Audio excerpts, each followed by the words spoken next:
কি করে আসলে তখন কাজ করেছে।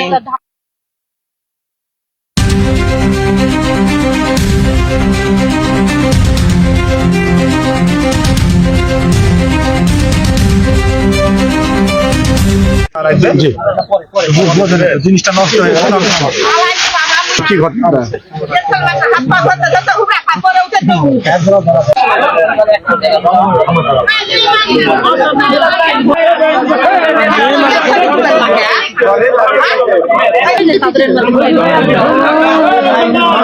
লাগবে না ভিতরে কি করে আসলে তখন কাজ করেছে।